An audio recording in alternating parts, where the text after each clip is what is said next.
639. And I have some other exciting guest speakers, which will have a list by then. Meanwhile, I want to get started because you're going to see an exciting video, two of them. And Audrey Smaltz is one of the most exciting, dynamic contributors to American fashion, in my opinion, that I have ever known. We've had a long friendship, and it started when I met her when she was the fashion editor of Ebony magazine for several years. And the way she was born in New York City, I call her the 21st century woman, and she's appeared on Oprah, Home Show, Today Show, Good Morning, Montel, and name it. She is invited because she's exciting and she knows what she's doing and saying, so listen to her carefully. She's traveled the world's fashion capitals. She's been honored as the International Best Dressed list 3 times. And I could go on, and I know she'll kill me if I talk anymore. So I'm just going to tell you, and she was a member of the Mayor's Commission for Protocol, important, and a columnist for Vogue, Essence, and many of the great fashion magazines. And I'm going to let her tell you how she organized and why. When she went to Paris and she saw what was happening backstage, she was just shocked because there was no organization, there was confusion, parts of the costumes were being lost, et cetera, And now I'm handing over the podium to my dear, dear friend, Audrey. Don't kill me yet.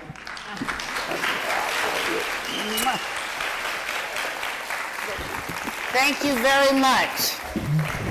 I'm wired up. But anyway, we're going to see 2 videos. Wow. There's more than 250 people here, but there are some empty seats. Alice, we're not expecting any guests, are we? No, so if you want to sit on the front row, we have a couple of front row seats here. But anyway, let's just watch these videos. They're short. I think they're short. And then we'll start talking. And be ready with some good questions, and I have gifts. I think I have something for everybody. I brought a lot. I could have brought more, but I didn't have a car and a driver like Miss Wintour. I did have a car and a driver. It was a taxi. Okay, so go on, Mark.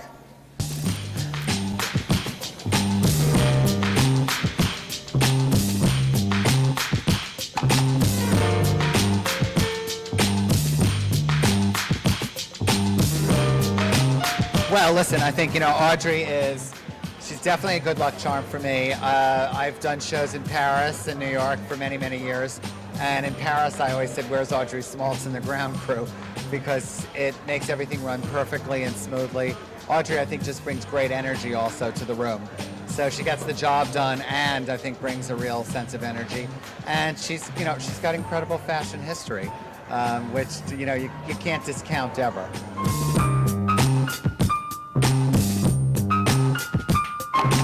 I know Audrey, for longer than she will want to remember, but she has always been great, such an integral part of the fashion industry.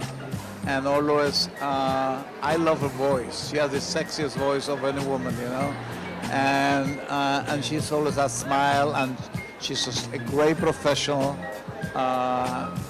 When I know that she's in charge of my show and getting those girls ready, I feel at ease.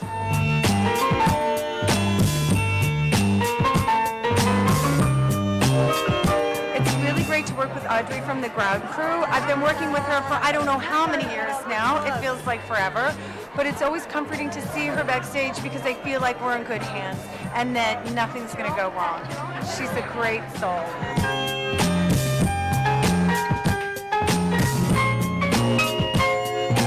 I've known Audrey for years, and Audrey and her crew have helped make all this palatable, because this is usually a nightmare, and I haven't done this in years, and 15 years in fact, and those days it wasn't this calm, and Audrey's crew are the most professional, and it's a wonderful, wonderful thing to have people that really help this much.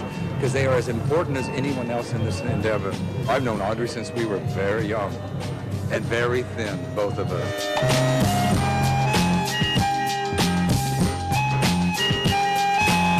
The testament that I can give this lady can go on for hours. I've been doing shows formally since 1981. It was my very first show. And 10 years ago, we discovered each other. And I don't worry anymore. It's that simple.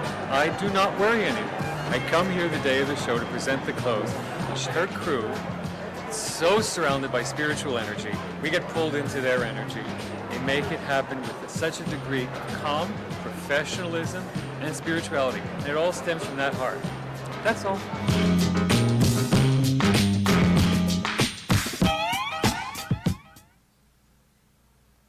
Mark, that one is enough. Don't do the other one, because it's time, I'll have more to say. You want to do this one too? Oh, all right.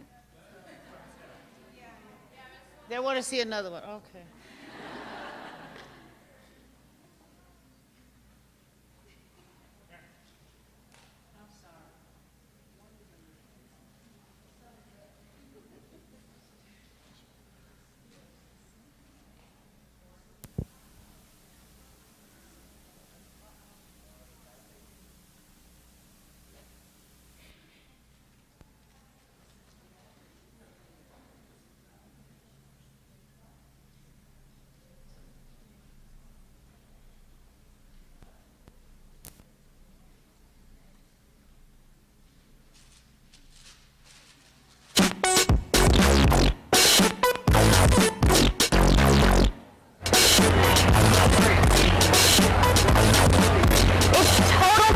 Backstage at a fashion show, and the folks in charge of keeping things cool are called the ground crew.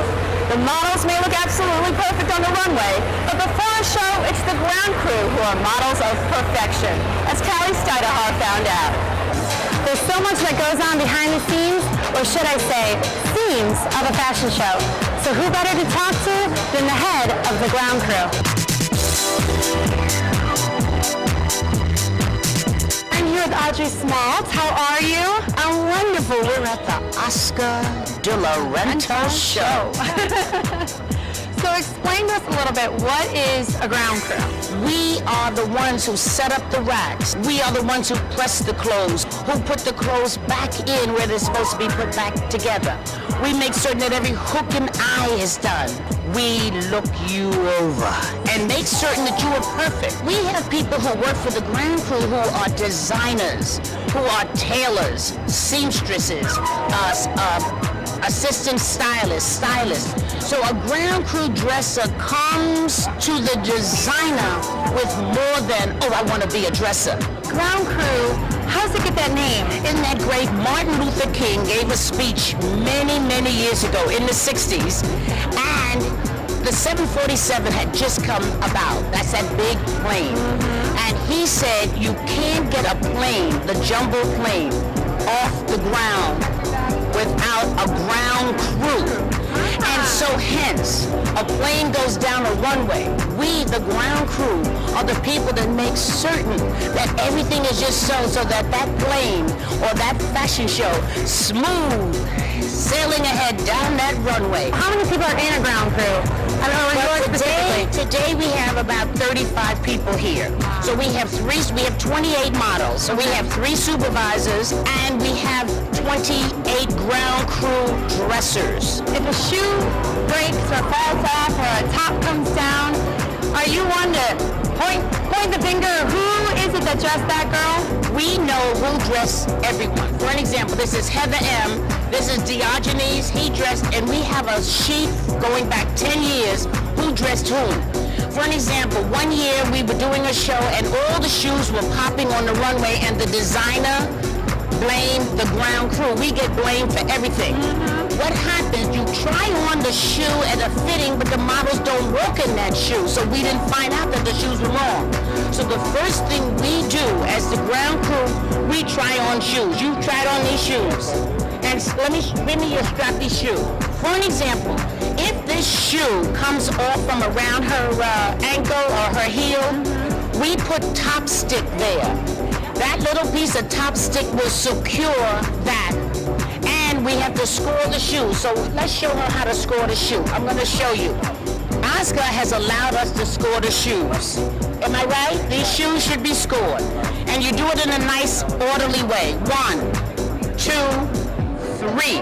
Like tic-tac-toe. And then 1, 2, 3. Okay. So those shoes are scored so that the model doesn't slip or fall on the runway. And then if she does that, she gets up gracefully, we hope. Right. With all the madness, everything, I mean, back here is just so many people in the rush, rush, rush. It's the key to stay calm, because if you're hyper, then the model's going to get hyper. Is that true? That is so true. You ask fabulous questions. Well, you know, I have a little experience. Yes, you do, darling. We keep calm. I used to be very loud. No way, I would never guess that. I'm not so loud anymore. I'm quiet now. AJ, don't you think I'm more quiet? I'm more calm now? Yes. We've learned that a runway show is not just models, it's not just the designer. Without you guys, there is no show. We like to think that. So, out of 22 years, all the shows, do you have a favorite? Every designer who hires me and the ground crew, they're my favorites.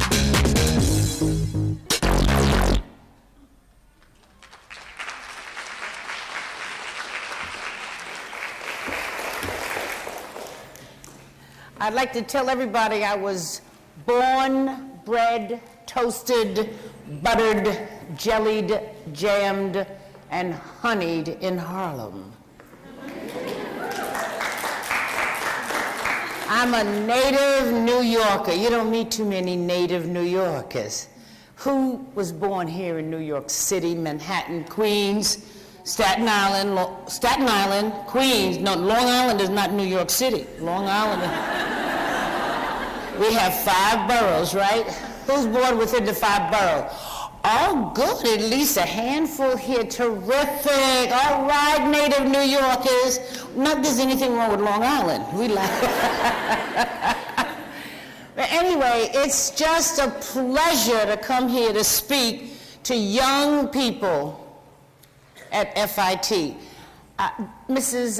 Professor Papazian, how long have I been doing this? Since you've been a professor here, right? Right, 14 years. Wow. This Semester, because I don't let her off. So I've been coming twice yearly for 14 years. That's amazing. Huh? 28 times? Oh my goodness, I must know what I'm doing by now, right? Anyway, it's really, really a pleasure. But today is a very, very special day in many ways. It's September the 11th. So let's just hold a hand and have a silent prayer.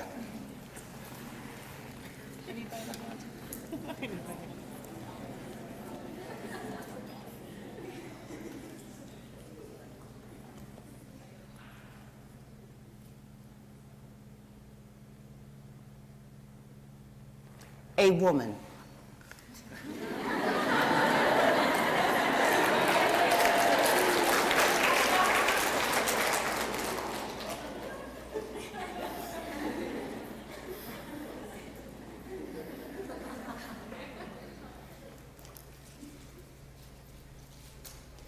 All the time.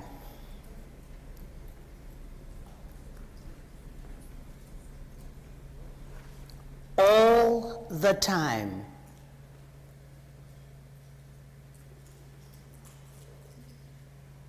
No one answered me.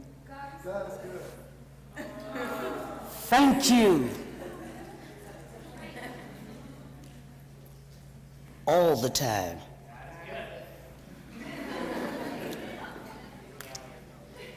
Five years ago, a Tuesday, I was working for Oscar de la Renta, 9/11. I was not at the show at that time because I usually get to the show later. We get there very, very early for Oscar because we work with the trucking company and the security people, and we go and we pick up all the clothes from the showroom and make certain they're transported all the way over to the tents So we start out at 8 in the morning or 7:30 in the morning. And that particular day, Oscar's show was going to be at 12 noon. So I had gone to the gym at 8, and then things happened, as you know, and I don't need to go through all of that, but I finally got back to my office/home, and some phone calls got through, some phone calls didn't. So about 11 o'clock, my niece called, who was with the clothes, and some of the ground crew were there, and she said, they said to evacuate. I said, don't you make a move until all of those clothes are bagged properly, put back in the boxes, and make certain the trucker takes it, and we take it, and they didn't, the trucker had gone. He was no longer there. So she got a lot of security people, and we just racked, rolling racks, back over to the showroom. And that was a Tuesday at 12 noon. And so it was very interesting that today, 9/11, Oscar chose to have his show on 9/11. 5 years later, between 2002, 3, 4, 5, he had a show not on 9/11, it was any other day but that. And this time it was 11, a 1 o'clock show, so we didn't have to get there so early. And I say all of that to say, 5 years, is that too far for you as an individual to project where you see yourself 5 years from now? Well, let's take 1 year from now, 2 years from now. Does 5 years seem like a long time ago? A long time from now, excuse me? Yes or no?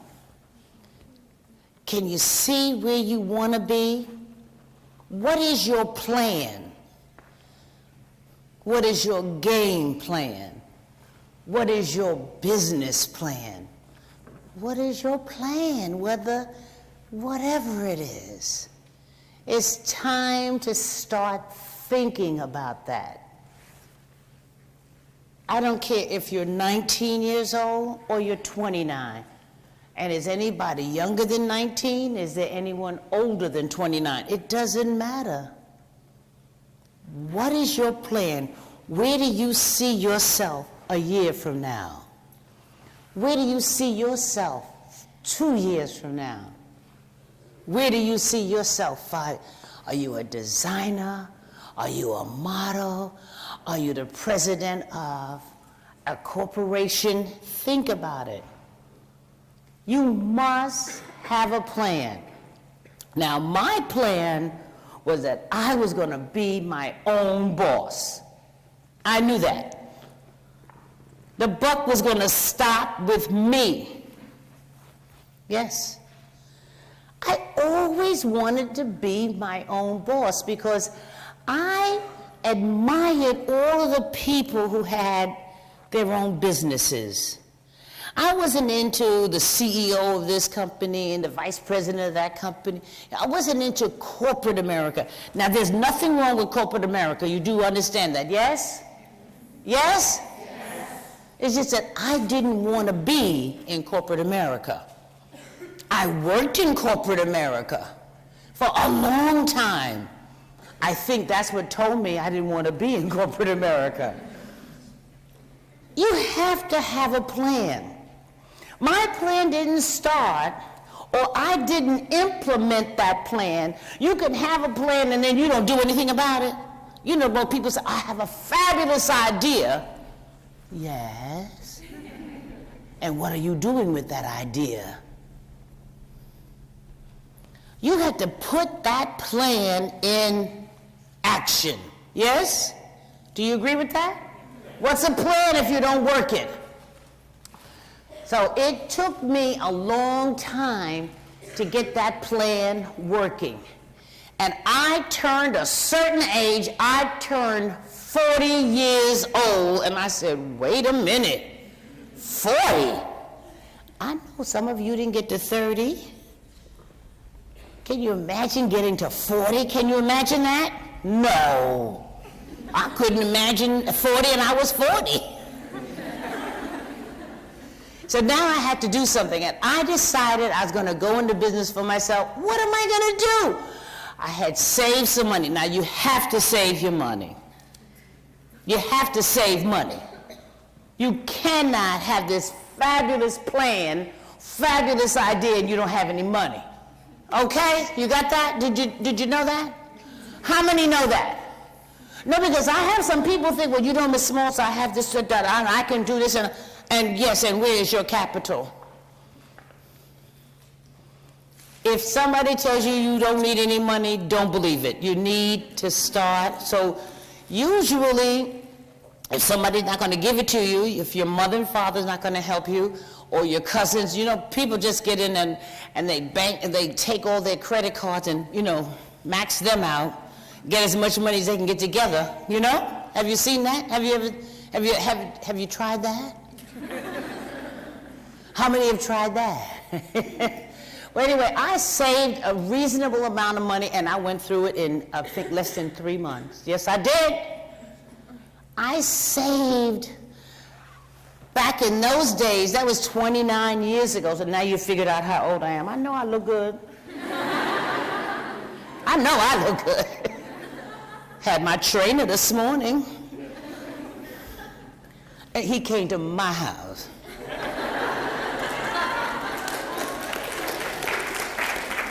Why? Because it's Fashion Week. The phones are ringing. But the point is, save your money, get your plan, and then work it. So when I first started my company, it wasn't about the ground crew. I had an atelier. Now, you know, I know you say atelier. How many of you say atelier? Oh, you do. Oh, atelier. How many of you say Cartier? It's Cartier. Let me hear it. I-E-R is A. Am I right, Alice? Because Alice speaks all these languages, you know. I'm just a girl from Harlem. Anyway, I had an atelier. You know, that didn't work out. You know, I was so mad. I had this whole big plan that didn't work out. Some kind of way it occurred to me that I should start the ground crew, because what I knew how to do and do very well was to produce fashion shows. I did it for Ebony magazine for 7 years, almost 8,000 fashion shows, but no, I want to do something else. Does that make sense? Sometimes, and sometimes not. It didn't make sense in my situation. So I started the ground crew. I wanted to be a producer. No one wanted me as a producer, and I knew all of the designers. Oh, Audrey, we produce our own shows. We don't need you to produce our shows. Da, da, da, da, da. And they went on and on and on. And I said, oh my gosh, and these are my friends. They know me. I was the editor of Ebony magazine. It's not like I don't know these designers. I knew them on a first-name basis, my good buddies. I'm not going to drop any names, but you know, it was Bill and Oscar and Eve and Emmanuel, you know, just, and they still didn't give me a job. So I realized there was no one backstage dressing models professionally. Now, I know every one of you out there, you are my competition. Did you hear Professor Papazian say she has backstage dressing jobs, volunteer for free? You get there and you don't have a clue what to do. Am I right? Oh, you think you know what to do. That is the most important element of production. And I'm making it work for 29 years. And my competition is this entire room for free. Can you beat that? Why would you pay the ground crew lots of money to do what FIT students do for free? You know what? It works. I didn't hear you. It works. Because it works? What did you say? I don't know, what did somebody say that I wanted to hear? Yeah, she said it works. Because it works. Oh yeah, it works. Yes, definitely it works. But you know what that old saying is, you get what you pay for?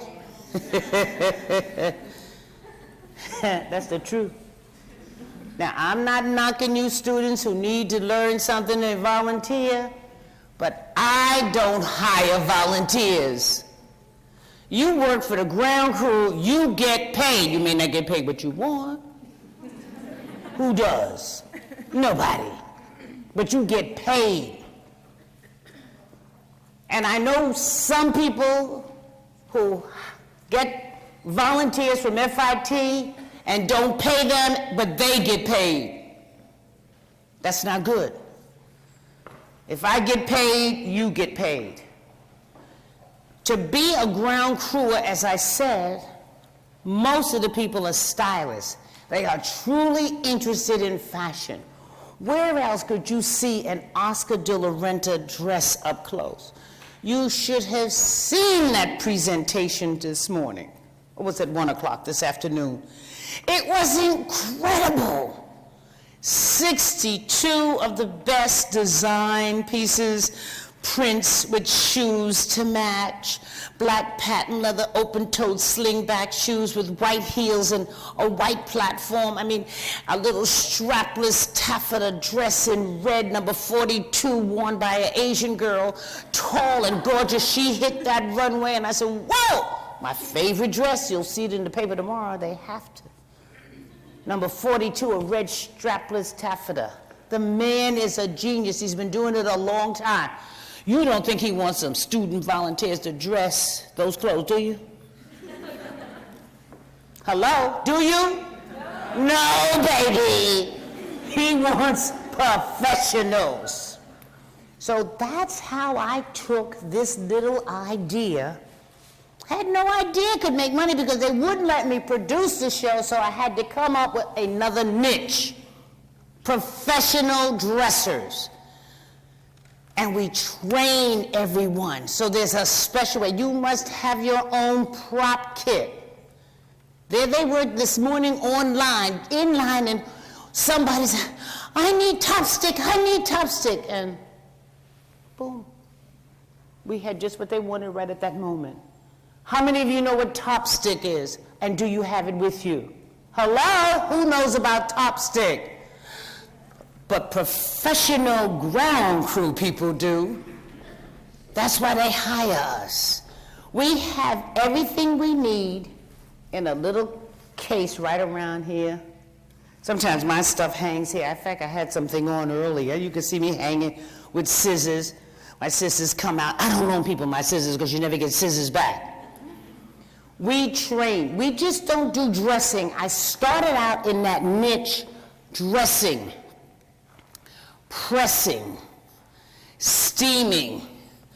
Audrey, can you do the trucking? Do you have racks? Do you have hangers? Now they're asking me for hole punches. You know when you have, because everybody has on belts, they need belt hole punches and punches the hole in your shoe, the shoe strap. They need, and I rent all of that. Irons, ironing boards. I do hair, makeup. I can do the entire total production, casting. So I started out wanting to be the producer, and now they see what we know how to do in a systematic, automatic way. It has become a system. And they said, well, let her, I bet you she can do this. And so it just keeps growing and growing and growing and growing. And today, from the 6th of September, that was Tuesday, the 6th? I don't know, days ago. Today is the 11th, yeah. till the 15th. So from the 6th to the 15th, 10 days, 6, 7, 8, 9, 10, 11, 12, 13, 14, 10 days, 80 different jobs in 10 days. That's at Fashion Week, and 40 fashion shows. And where am I? I'm here. So you see, I have built it in such a way, it's a system, you don't even need me. It works without me. So what is your plan? Are you always going to be there? Do you always have to be there? Can you clone yourself? Can you make money while you're sleeping?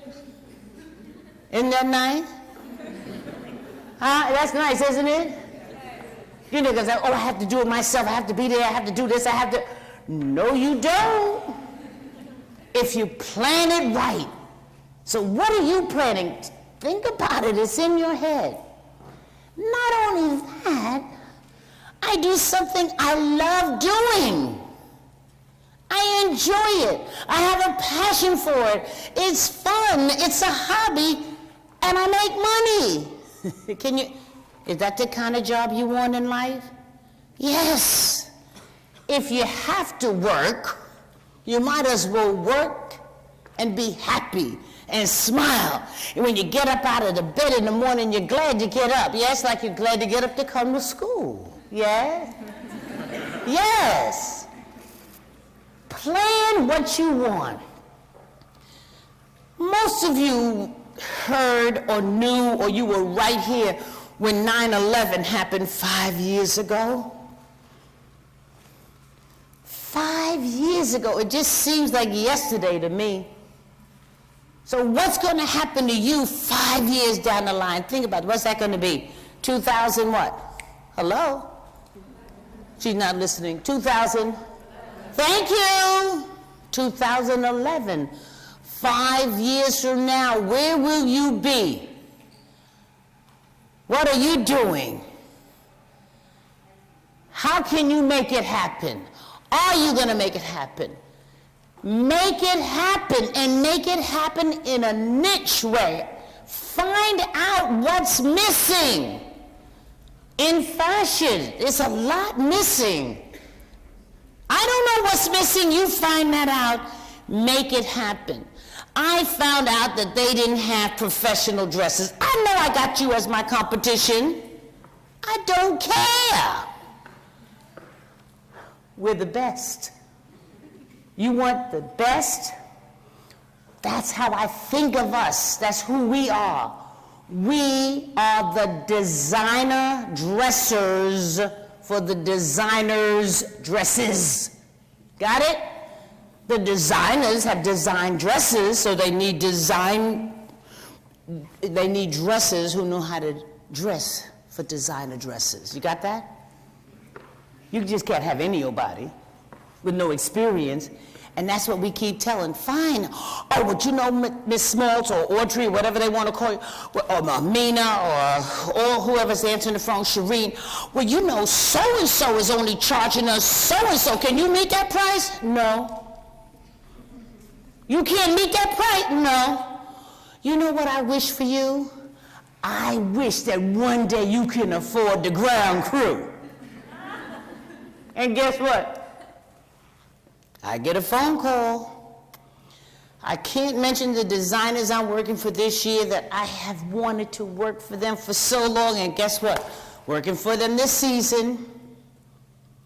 People come back to you. People have told me, well, you know you charge too much money, and we used so-and-so last season, but we coming back to you this season, and I charge them a little more.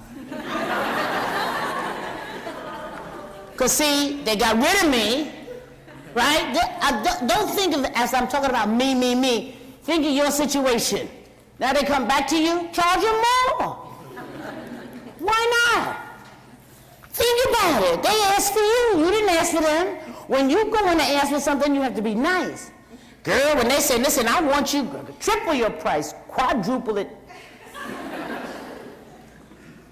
I'll never forget I did that. I had just gone into business for myself, and I got an assignment to work for Revlon, And my old boss heard about that I was working for Revlon. I'll never forget that, back in the late 70s. And he said, he called me on the phone, how dare you work for Revlon, yada, yada, and I want you to work for me. And he said, how much is that gonna cost? I was getting $500 a day. This was 28 years ago. I said, $2,500 a day. Just like that. So if you're getting 1,000, 5,000, you know what I'm saying? You're getting 5,000, 25,000. Do you understand what I'm saying to you? Go 5 times. I like times 5 is easy. You can multiply. You know, 5 times 5 is 25, and 5 times 10 is 50. It's easy to multiply better than times 3. You can get mixed up. Am I right? 5s are better than 3s. Take your plan and work your plan. Can you imagine at my age, I'm still working and loving it? Well, you know how to work so hard. I work easy. You know, people say, you know, I work hard. How boring. Work easy. When you work easy, you like what you're doing. It's not hard. It's easy. So today we had a show at 9 o'clock in the morning, and we had to be there what time? 6. Did somebody say 9? Did I hear somebody say 9? 6 a.m. Now that's not easy, getting ground crewers to a job at 6 a.m. One girl said she got up at 4:30 this morning, but she got there on time. So we had a 9 o'clock, and then we have Oscar de la Renta. We have Pamela Rowland. Anybody know that name, Pamela Rowland? Raise your hand. Pamela Rowland. Have you ever heard of DeVos? D-E-V-O-S, DeVos?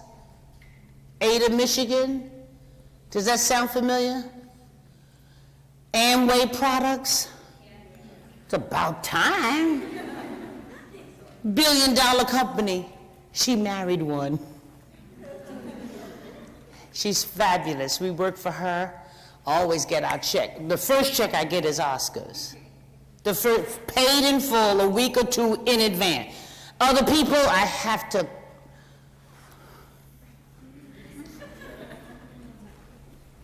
They're slow. You gotta call them a lot. They pay right away. I love those people who pay right away. I can remember, and I really like them. I really like my clients who pay right away. Others, I love them, but not as much. When you work, you want to get paid. We also have other shows today. In fact, the board is so big with the shows, I can't even remember all of them, but how many of you read Sunday's New York Times style section? And they talked about Walmart, the house of Walmart. Did you read that part, Walmart? Did anybody read that? Well, what are y'all doing? It's Fashion Week. You don't read the style section of the Times? Every Sunday you must read the style section, and every Thursday. You could borrow somebody's paper. No? Yes? Hello? Your neighbor doesn't want the style section. Just use your neighbors. Just say, can I just have the styles? They're not interested in the style section. You must read it. It's about Walmart. We did their fashion show. And it was at the Times Square studio. It was on the roof. And it was very interesting. They had 3 unknown designers. They had an unknown pop singer. And they had just regular, ordinary models. No fabulous, as they call them, supermodels. No, just ordinary models. And we had to alter all of the clothes, rearrange, so the clothes fit just right. We did all the alteration. We did the dressing. And that got the biggest play so far this week. Why? Walmart. 3,298 stores across the United States and I don't know across the world, but I know across the United States, they say that 1/3 of the nation shops at Walmart. Hello? Girl, I want to be the designer at Walmart. Hello? $98 for a leather jacket, not this leather jacket.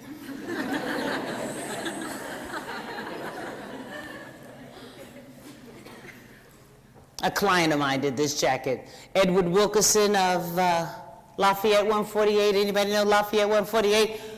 Come on, a few hands up. Okay. Can you imagine the people you're going to meet if you're that designer? I know you want to be a designer that makes clothes for the very rich. Do you know who's more famous now than he's ever been, and he only dressed the rich ladies? Who's that? You saw him on TV just a few minutes ago. The world knows him now. Who? Michael Kors. Only a few people knew about Michael Kors, the rich ladies. Now he's on Project Runway. The world knows Michael Kors. Am I right? So do you want to design for the masses or the classes? I take the masses myself. But do you have on something that costs a whole lot of money right now? No. Most people don't. Most people have clothes. You either go to the thrift shop or you just want style. Am I right? Style. It don't need to last for 40 years. You're not going to be the same size anyhow. Can you imagine Walmart? It's incredible. Look at Target. Isaac Mizrahi couldn't sell one of his dresses under Isaac Mizrahi. Am I right? Not a dress could he sell. Oh, this is being taped.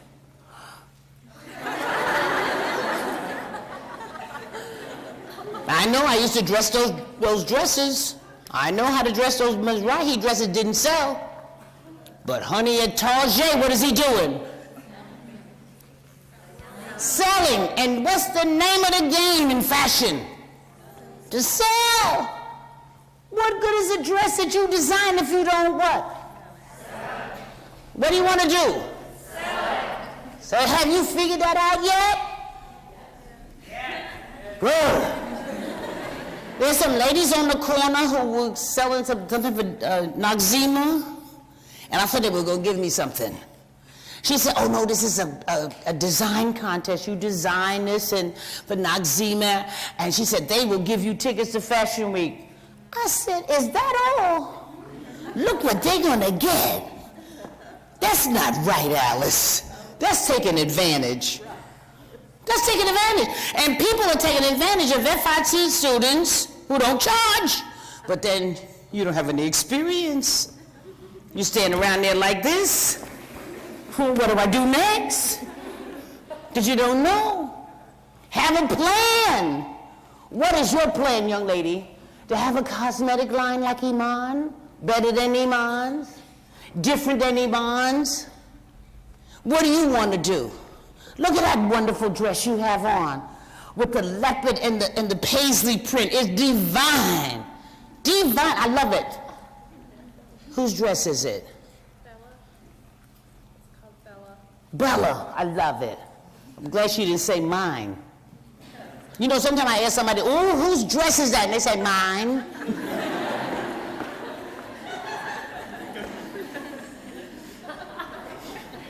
Even if it isn't Bella, what do I know? It sounds good, right? Bella. So what I say to you, I enjoy what I do. I've been doing it for a long time. I've trained a lot of people to do what I do, and they're going on, and those same people start working for all these fabulous people, and guess who they call? The ground crew. We just don't do fashion shows. We do videos. We do, how many of you know BET TV and Rip the Runway? I produced that show, Rip the Runway, so that's really fun, and this year we're going to Vegas. We worked for Gucci, we worked for Christian Dior, we worked for J. Crew, Nordstrom, Macy, and now that Macy is everywhere, we also go all over the world. We're worldwide. We had fashion shows 3 weeks ago in Atlanta for Alfred Angelo. How many of you know what Alfred Angelo? Bridal. We went to Las Vegas, we worked for Alfred Angelo. We're in Philadelphia. We did a show for Macy's in Philadelphia. We're going to Chicago next week. I mean, we're all over the place, and we're soon going to go to Paris and Milan. The ground crew is worldwide, and who would have thought from a little plan, a dressing, because they didn't have professional dressers. I remember the first time we had a job, the lady said, "Oh, the lady has nails that are too long. How can she dress and do a button?" You never know. You never know where that firm can go. You never know what that idea what can happen to that idea until you put it into action. So are you going to put it into action, young lady? Yes? With the great jacket on. There you go. Are you going to do it one day? You're going to have your plan. You know what you're going to do 3 years from now? 5 years from now? I might as well say 5 years, or 3 years, 2 years. Take it 1 year at a time. Take it 6 months at a time. Do you know what a business plan is? Do they get that they get trained in business plans here? You do? Did you pay attention? You know how to write a business plan. Do you know how to write a good resume and tell the truth? You know, I know when you're lying on a resume. But it's so funny, we got a resume from a young lady in Florida. We hired her to do a Puma show for us in Florida for a whole week. And some kind of way, she sent the resume to us, her resume. And there was, I did the Puma show. I arranged all the clothes. I set up the racks. I put the shoes where they belong. I bagged the clothes. I zipped, I pressed. The lady did all of this for Puma. So we called her up. Did Puma give you a paycheck? Did Puma hire you? You're talking to the ground crew. She never said she worked for the ground crew. She worked for Puma. Happens to us all the time. They say, I work for Oscar de la Renta, I work for Bill Blass, I work for Chado Ralph Rucci, I work for Donna Karen, I work for Michael Kors, I work for all the people that we work for, and never mention the ground crew. Don't do that on your resume, because we know it's a lie. We've seen so many resumes, a lie just pops out just like that.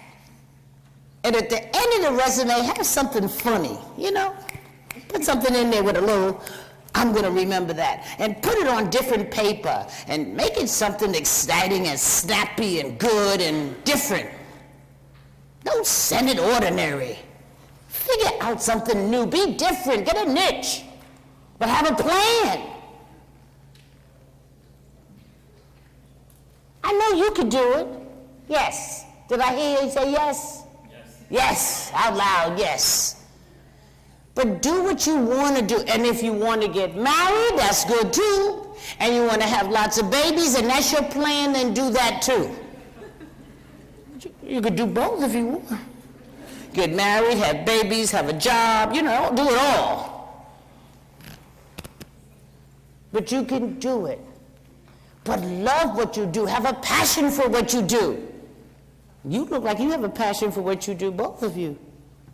You just shaking your head. I like it. I like talking to you. Some of these other people just sitting there like this.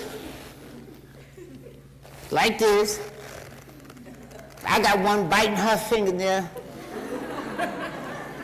I'm looking at you too, you know. You think I'm not looking at you? I like this girl up here. She knows how to cross her legs. Yes, she does, girl. Very nice. Some of them don't have their knees together. You know, they need to keep their knees together. Anyway, I just could talk to you forever, but it's Fashion Week.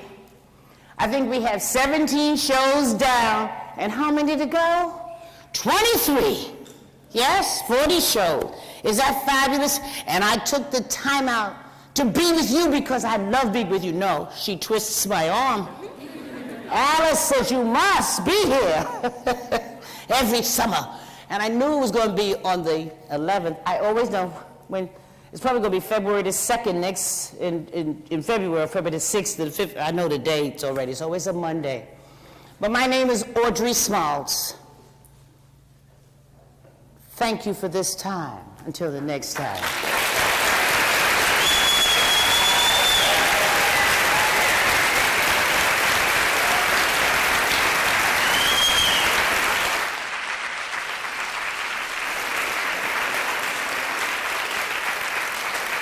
Wow. If you don't rush me, I have something to give everybody. I really do, but it's after 5. They were throwing them away. If I could have brought more shopping bags.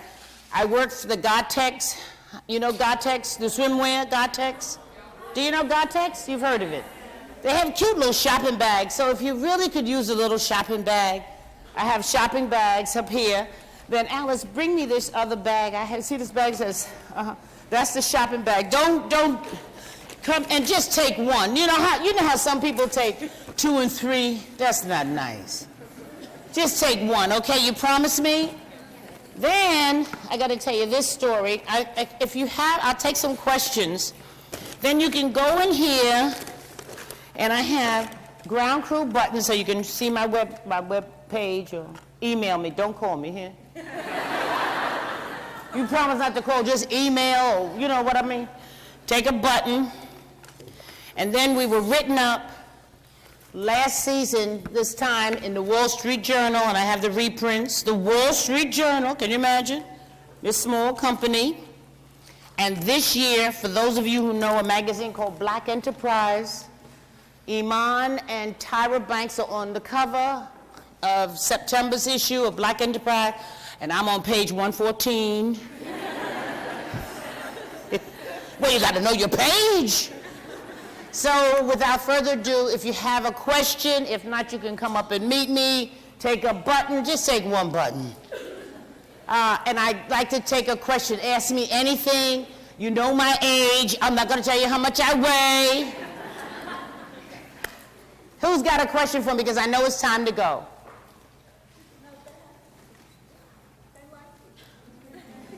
Oh, you have a question? Come on. Who has a question? Oh, you got the answer? Oh, good. And now stand up. Yeah, stand up so we can hear you. We want to hear you. Well, how long did it take you to start up a business? Like, how long was the starting point when you came up with the idea to actually execute it and to actually do one? Well, I started my business at 40, and by 41, 42, I had to switch it and go right into fashion show production, doing fashion shows. I'd say 2 years. I was going in the wrong direction, but in business, knew I was going to be in business, was in business. Remember, Alice, I used to call you all the time. Remember, I went to Japan, and you had to help me with Japan? And you just call on everybody who knows, who has that expertise. You know, you just call on everybody to help you. Not so much monetarily. Alice didn't help me with, Alice, you didn't owe me any money, did you? No, okay. But the expertise that she had been, Alice is an incredible textile designer. She knows everything there is to know about fabrics and textiles. And I was going to Japan, and she had all kind of contacts and you know. So you just didn't take, I don't think it took me that long. Sometimes it takes people long, but honey, it took a long time to make money. You know, it took a long time to make a profit for me. How long? A long time. But it's okay, because when you don't make a profit, you don't have to pay taxes.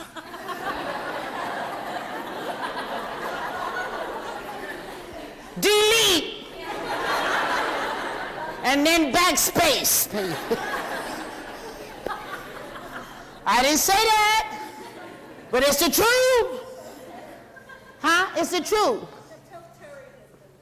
Wait, I'm just teasing. I don't care. I'm just teasing.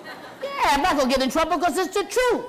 Hey, baby, you don't make any money. You don't have to pay any taxes. So, hey, you were the winner.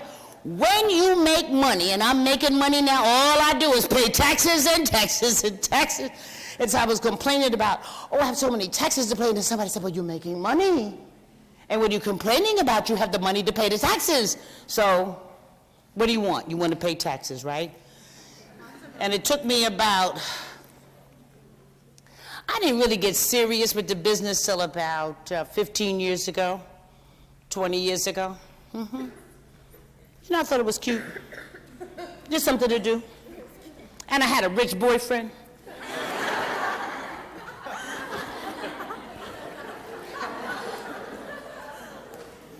Next question.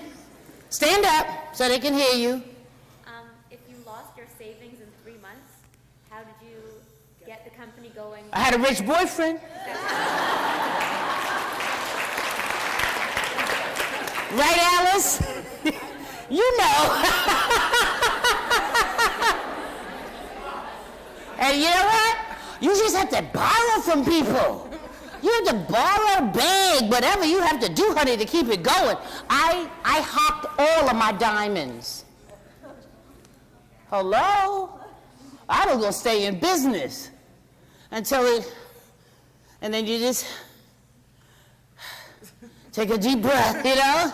It works. It's fun now that you can talk about that now, isn't it, Howard? Remember we used to struggle together?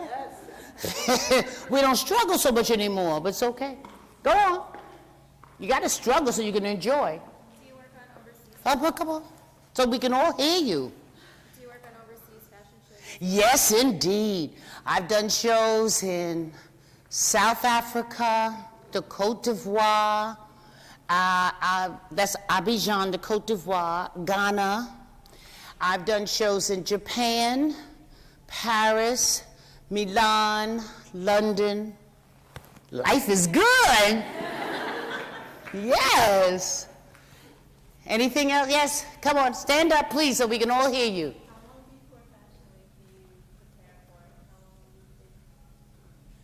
How long do I prepare for? Oh, the preparation, it depends on the job. And for an example, we had a job this year that was really, strange. I'm going to be honest with you, it was a Russian designer. We're doing a total production for the show. It's at the UPS tent, you know, the brown tent, UPS, the hub tent. First time in America. They came in on the 6th. We couldn't get started until the 7th, and the show was on the 8th. Hello? We were on the phone back and forth. We were emailing for over a month. But, darling, it's one-on-one. And what they wanted, they said in Russia, because they wanted to cast all the models. So what they wanted was to look at about 80 models at one time. You know that's impossible. And then pick out the 30 models that they wanted. And we tried to tell them through an interpreter, no, you can't do that. How we got through that show. We finally fitted everybody. We were fitting that morning. We were fitting the morning of the show. The show was at 4 o'clock. It was down to the wire. They were calling me.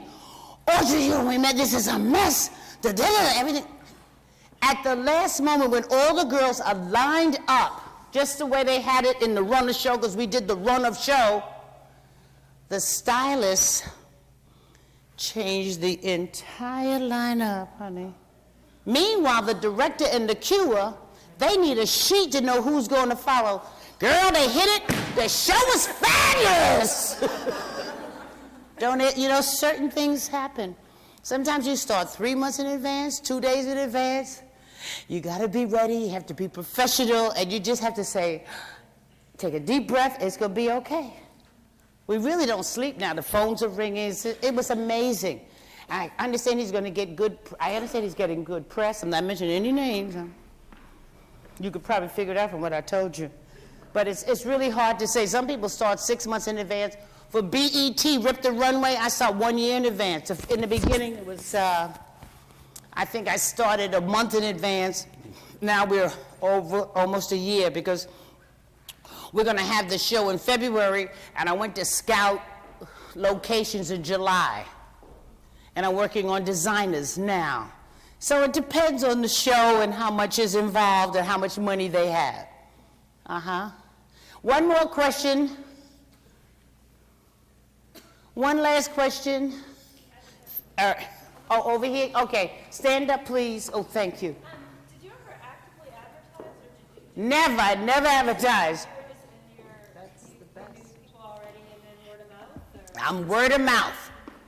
I'm only as good as my last job, and then you worked with me and you went to work for somebody else and then you hired me. I have never, ever advertised.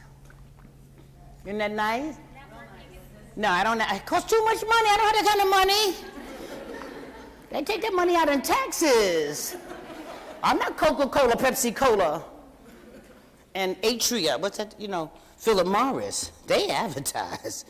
And Courvoisier. And those are the folks that got the money.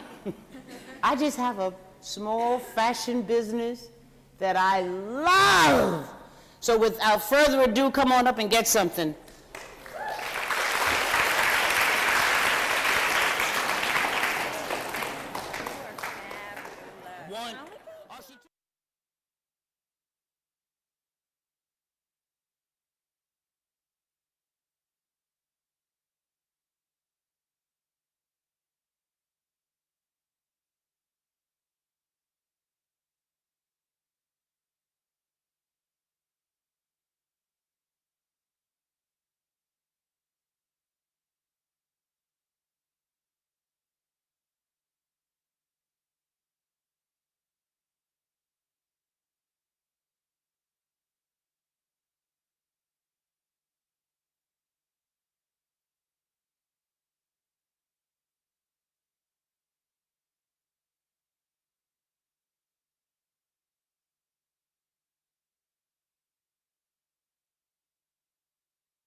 happens is the virus comes in, does nothing to my computer, except reads all the addresses in my outlook, in my address book.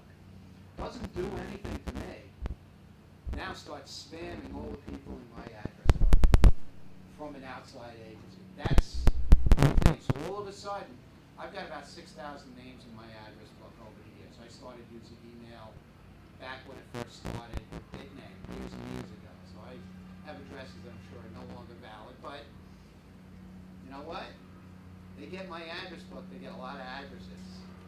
They're not going to say they got it from my address book, but they've now got a lot of valid email addresses out there on the internet. So viruses pick it up like Trojans. They go in, they get all the information, they use it to send to everyone, to you, to me, to everyone else. And here's the last thing, just like mass mailing lists.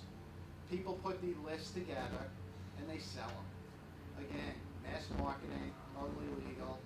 You get on someone's address list, unless you have opted out, is the way the law is, you're going all over the world. Spain Medical is next. Yeah. That's it. That's it. Now, a lot of people are pushing for what's called an opt-in law. They haven't been able to get it passed through the federal government, mass mailers, and everybody are against it. What that means is, when you give somebody private information like an email address, by default, they can't share it unless you give them permission to share it. Right now, the law is they can share it unless you explicitly tell them they can't. But how That's would you the know law. they shared it? They don't have to tell you they share it. No, but I'm saying if the law changed and they said by default they couldn't give your information away and they did and you started getting spam, how would you know from who this came from? Well, you to actually, complain to any organization. it can be tracked. And there are numbers in the header of an email and things that tell us what servers, what routers, and a lot of things about the mail. I'm going to show you a partial header in a little bit, where it came from and where it originated. Even though we may not know the sender, we can track it back to a server.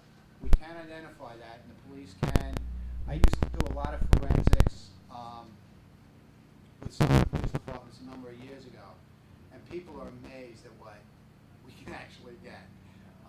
It's really scary because people don't think they can be traced to an individual computer. We can trace to an individual computer, to a home, to a dial-up, what dial-up interface you came from, what internet provider you came through, and where. It is traceable. So let's say I'm looking to buy a digital camera and I go to Google and I type in digital camera and they take me to some sites and I go look up reviews on those sites. Right. In that process, is my name or email now out there that, I'm gonna get X number more of, spam because I was getting a lot, then it went down for some reason, and now it went back up. So at home this is, and I'm curious, if any of this looking. There are two packages you can run on your computer that'll help you with that. What that is, when you go to a website and you look things up and people get your email address or personal information, what that's called is tracking software.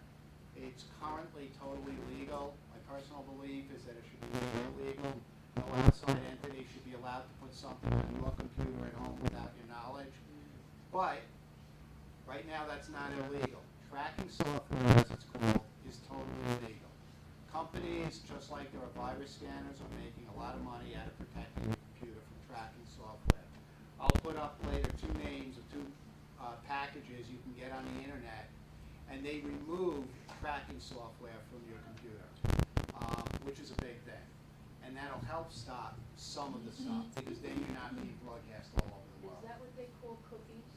No, cookies are another thing. That's where they leave something on your computer. A cookie actually leaves things like a default password and username, so that every time you go back to the site, it keeps your personal settings at that site, so that you get that same page. You don't have to log in again. Things like that. It is a form of tracking software, but that's usually, most cookies are things that people, I hate to put it, directly or indirectly want to have. Tracking software, as it's really known, is stuff you don't want to have and you don't know is there. Usually, like, you'll go to mynetscape.com and you'll save a format and your username, and That gets saved as a cookie. You may not know it got saved as a cookie, but that's something you wanted to do, so every time I go back to my Netscape, it looks the same. Anyway, let me explain a little about how basic spam blocking works. Essentially, messages are received by a mail server. They're compared to a blacklist. I won't go too much into this because it's up here. By outside governing bodies. Like I said, I used one called Spam House. That's one of the governing bodies. And they do it out of the goodness of their heart. They're supported by public donations and things like that. They're not a for-profit institute. In our case, our email server, iMail, marks the header record. Puts a little mark in it to record the email and identify it as being marked as spam. All right? We don't delete the messages. We just mark it as spam. In your email software, Outlook or the iMail software, you can use that to set a rule to handle or manage your spam. We recommend that you move it to a spam or a junk mail mailbox, and then review it periodically to see if there's anything there you want. And if not, like in iMail, at the bottom of the screen, there's a delete all. And you can delete everything in that mailbox. Some people say, I just want to delete it. You can delete it. But if you delete it automatically, like I said, you may miss something you want to get. And there may be a mistaken message from a perfectly valid sender in there. Now this is what a header record in mail, it's not a complete one, but a partial header record email message looks like. And there's a lot of information. The most important thing that allows us to track a mail message are these numbers up here. That's the actual mail packet header. That tells us a lot of information, where it was created, by what type of mailer, and it gives it a mail message number that's unique. And so it can be traced across the internet. It may take time, and it's not something that's necessarily doable in a matter of minutes. It could take days or even weeks. And you can find the origination. There's a path. Now this happened to come because this is a mass mailing engine from IBM that comes to me. It's not a regular IBM account. This is a mass mailer.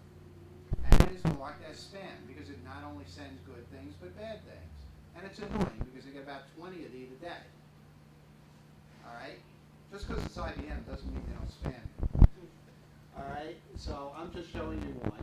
There's a message ID about a whole bunch of information. And we go down where it's coming from, the header, who it's to. It was my old account here, which was forwarded to my new account. A little something about workplace innovations, and so forth. But then as we come down, we see here, we sent it to Spam House to be checked to see if it's a spam message.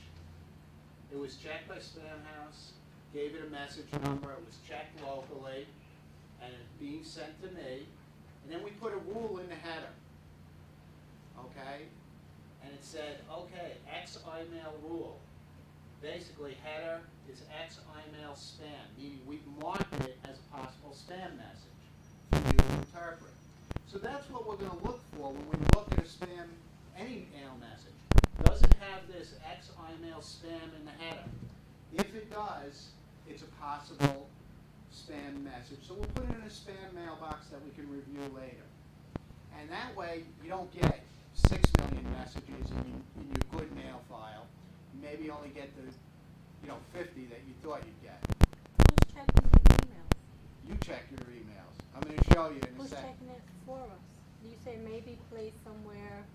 Well, I'm going to show you. You place it into another mailbox. You have several mailboxes, an inbox, an outbox. But what I'm asking is there someone in the school that checks our emails? No, we don't look at them. All that happens is when this goes out, I showed you Spam House out on the side there. When it goes out to one of the, it looks at who the sender is. If the sender is known to be a known spamming site, it puts this header rule in. That's all it does. Nobody reads it. They don't read it. We don't read it. It just puts that in. So it's Right. it's just based flagging on the it. site, not the subject title. Not the Right. We can check, and I'm going to show you how to check by content and things like that, but you have to create a personal rule for that. That's not something an outside site will do for you. Now, here, I'm also going to ask if you want, we can log in. I'm going to show you how to do it on the screen. This is the method of setting up a rule using iMail on the web to check if any email has been marked as spam. So you would go online and implement these. This is Now, out there on that site where this presentation is. well, this would be in our iMail. This is how you would do it. You're going to log in, and I'm going to do it right now, actually. You're going to log into your email account here. There's an option called Personal Account Options, which I'm going to take you to. And there's a couple of fields. There's a button called Add, and there's a field where you can choose different things. Header, content, subject. It asks you, does it contain something? For our particular rule, does it contain? And in the phrase, we're going to put @imail spam, because that's what we're looking for. We're going to add the condition. We're going to move it to, and we're going to say a spam mailbox. And then it's going to create that spam mailbox automatically for us.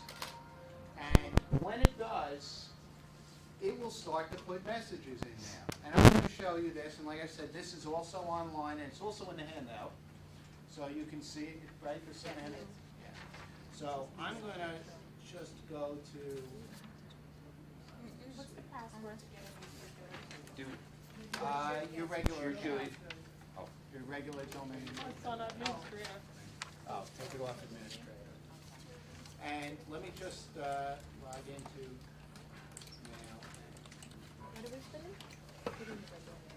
Okay, I've gone to iMail. You can go to your regular account and you can follow step by step. You don't have to do this in our meetings? You don't have to, but that's the method I'm sure. You can do it in Outlook, which we've also handed out. Unfortunately, I handed it out, but I don't think we'll get to that. Are any of the people on the list know more, let's say, about Netscape than Outlook, if you use Netscape or anything like that? We have Yeah, we have people that can help you with Netscape. I recommend you do it at the server, because if you saw in the picture before, the server blocks it before it gets to your machine. So if you read your mail at home or in the office, it's blocking it at the server, so you're not getting it. Makes You sense. can do it at your machine also.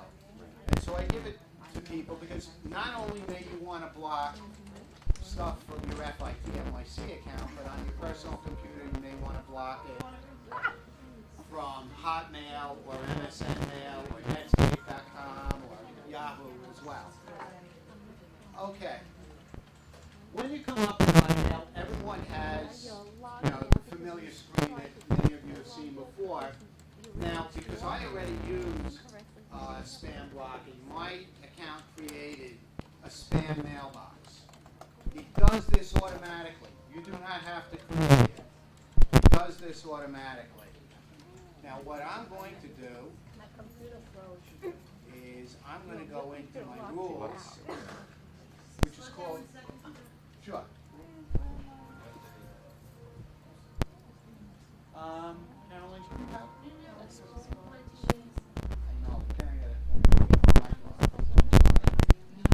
Yes. Oh, I thought you were going to put me now. No, don't put that. Well, we'll clean up your rule base. Once you get into mail, and I'm going to show while everyone's doing that, You're just like a whiz, huh? for instance, I have already spam messages by different people. And I'm going to show you. I have a couple examples of some old ones. But I was testing for different things, and I put up some rules that I'm going to show you that I tested against. Some of these are just marked, and some of them are regular rules. And this is some of the things. I've deleted the massive spam messages, but these are some of the things that got put into my spam mailbox. And remember I said earlier that one of the problems we had is that sometimes valid mail ends up in your spam mailbox. So I got a message from Beth Harris, a valid mailbox, but it got put in here. And why? She was sending me mail from a Yahoo account. And the Yahoo account that she was sending it from, unfortunately, was being blocked. So therefore I say you should save it in the spam mailbox and check it sometimes, because sometimes you'll find a valid message there.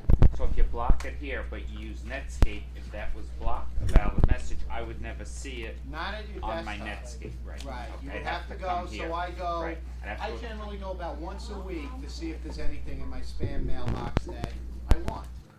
You don't have to go every day. The assumption is that eventually it gets spammed down to a reasonable level. Means always, every once in a while, you're gonna get 100 messages of garbage, right? And there's nothing you can do about that. I get a horrific amount of spam. You have really no concept. Okay. I didn't used to get so much actually that still slipped through into my main mailbox. Okay. I have recently just started getting a lot more now into this, creeping into the main mailbox. I've noticed a lot more is now coming from Yahoo accounts. Yes. I was wondering when you stopped using these people that were blocking the Yahoo accounts. The only reason I don't get my spam mail automatically deleted is because I have a couple people who write to me from Yahoo accounts. which Right. I now have stopped. But now Well, my main mailbox is filling up with a With lot more. Yahoo, you're getting a Yeah. lot from Yahoo. Yeah. We stopped because a lot of people around here had people sending from Yahoo and they Right. didn't want it blocked. But I'm gonna show you in a few minutes how you can block message, add a rule to block that. And Okay, again, 'cause- I can't do it for the whole campus because there's a lot of people who want that mail. Yeah. But we will show you, and I'm gonna show you how to, when you set up a rule, how you can do that. Okay. And it's really easy, but Okay. once you do the first one. Is it possible that adding rules can make your whole email act a little funny? For example, things that you've just sent end up in your trash, or I mean, has anybody else complained about that? Because a lot of my things are ending up in trash that I It sent. can only happen, it can happen if, when you do the rules, you're not careful about where the stuff is going. Because at the bottom of the rules, it asks specifically for the destination, and there are 3 choices. And you gotta make sure the right one is checked. You have to double check, and I'll show you how to edit them, and we'll check that. We haven't had any of those. I haven't had any anyway. Why wouldn't it take my passwords on this system? Don't know. After Carol finishes here, she'll come over there. Are the caps lock on? I have saved my password. What did you do? You changed She it? doesn't remember mine. Do you want to save this password? Okay. So I say, yeah. I'm gonna just go, I'm gonna start to go through this because we do have a time constraint here. And I'm gonna go to the pull-down menu in iMail, everyone. On the right-hand side, you'll see I've highlighted personal account options. That's where you're gonna go. And there are step-by-step instructions, but I wanna run through so I can show you and illustrate what it looks like. And under that, there's an option in the pull-down menus called Change Processing Rules. Now, I've got several rules in here that I was checking for. I want to illustrate a couple of things for you. One of the rules I put in, the first one here, is the spam. So rule 1 that I do is I check something called the header, which is that field we mark, to see if it contains x-imail-spam. If it does, I move it to the mailbox called spam in my directory. What I'm going to do is I'm going to just delete it, and I'm going to run through creating it. So I go to change processing rules, as you would. I mean, it's the same field you just saw. And I can click on add either over here or all the way to the left where it says add rule. Does the same thing. And it brings up this gray box. Now, since I want to check for my standard spam, the first thing I'm going to put in is I want to check the header field, because we're telling you that's what we're checking. See whether it contains the phrase x-imail-spam. It's always exactly that phrase, so you don't have to worry Right. about it. And then we're going to not update, but add the condition. That's add the rule. And I'm going to scroll down, and you'll see it put the rule here. Now here is the rule. Header contains x-imail-spam. Now, the boxes at the bottom are very important. You can delete the message right there, but like I said, you might have a valid message. You can forward the message to another mail account, or to someone you don't like. you can move the message to another mailbox. By default, it says new. I recommend to people either type junk mail or spam in that box. And then click finish. All right, and then click finish. And you'll see it added the rule back in. I had deleted it before, and now I have that rule. Yes? I don't know, I sort of got lost. After you typed the phrase in, what did you do? After I type the phrase in, okay, let me go back and I'm going to edit that rule. After I type the phrase in, right, did you get it to here where it says rule? No. Okay, let's go through it. You got here, you chose header. Yes. Okay, you click contain. Yes. Went to phrase, and you said x dash imail dash spam. Yeah. Then you're going to click right here. Add condition. Add Very condition. well. Okay. Didn't get that. Sorry. Okay, then you'll get the rule. It should say header. Yes, I have it. Yes. Now, down at the bottom, you can either choose to delete it, forward it to somebody else, or move it to a mailbox. Now, by default, this will say new if you look at your screen. Yes. I tell people whatever they like better. I typically like the phrase junk mail. For the purpose of this, I'm going to call it spam. You know, create a spam mailbox, since that's what a lot of people have liked to put there. Okay. It will create this mailbox automatically. You don't have to worry about how do I create the spam mailbox. And then you just click finish. So I should just type something in this new box, whatever I want to call it, and Junk then. mail, spam, All right, something. fine. Okay. And then when you type finish, you'll see this box comes up and you'll see mail, the rule. Now, if you want to see something go there, I would have to send you some spam. So you're not going to see that right away.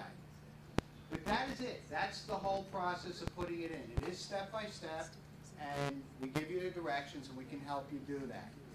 Now, not everything you want to block is necessarily blocked by this spam filter. Sometimes you want to block a message that comes to you that contains, you're getting all this stuff from Yahoo that contains the phrase Viagra or mortgage. All right? So we can add a rule to do that, and I did one here, and I'll show it to you, but then I'll show you how I created it, where I check the body. That's the part of the message where everything's written, to see if it contains the word Viagra. Now, you've also probably seen it, Viagra, V, star, I, star, or V space. They'll do it 100 different ways. So Unfortunately, it won't catch that, right? If it's not exactly that word. so you got to add an or, and you got to add more and more. You can make the rules very complex. We don't have time to go very complex right now, but yeah. You know how when you block, you get an email and you block the message? Sometimes I get that email back of something saying warning, postmaster blocked the virus. Because it may have Is been it because I blocked? contaminated. Oh, If it's contaminated, we or other mail sites who check for viruses in mail will send you a warning that the message has a virus either in it or attached to it. That's a courtesy thing. We stopped warning people on the outside because with viruses it got annoying, so we just warn our own people. But other sites still sometimes send out warnings. But usually people only send warnings to their own people these days. Anyway, I'm going to show you how to block something with content. So, let me just go back to my rules a second, and I'm going to delete this one. That's the mortgage one and the Viagra one, and the from one. Because I'm going to create 3, but I'll go through them fairly quickly. Let's create a processing rule, and I'll add one. And now I want to block a message that contains the phrase mortgage or Viagra or whatever. So I get a number of choices here. Subject, to, from, sender, header, body. Whenever you look at an email, you see who it's to. It normally has a subject line, and you usually see who it's from. So those are the obvious things.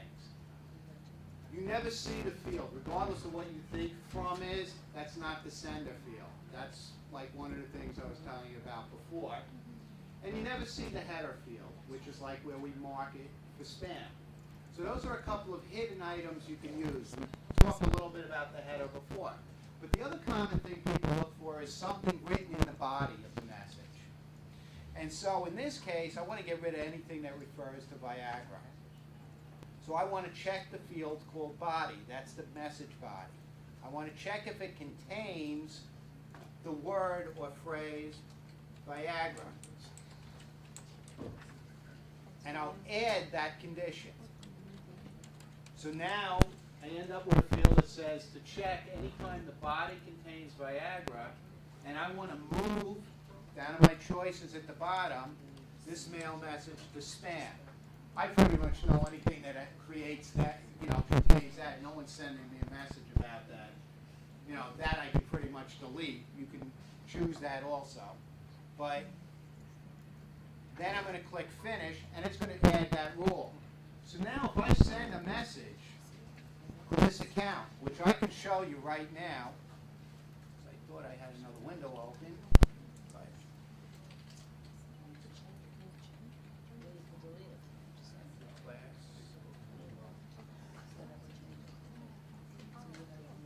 I'm going to compose a message and send it to my account.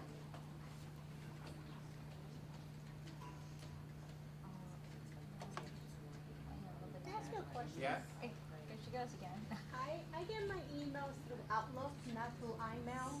Yeah. And Yeah. I do this. Sometimes I go through Outlook and I get my mail, my email, and then I could go through iMail. I have totally different emails. Do I have two different accounts? No.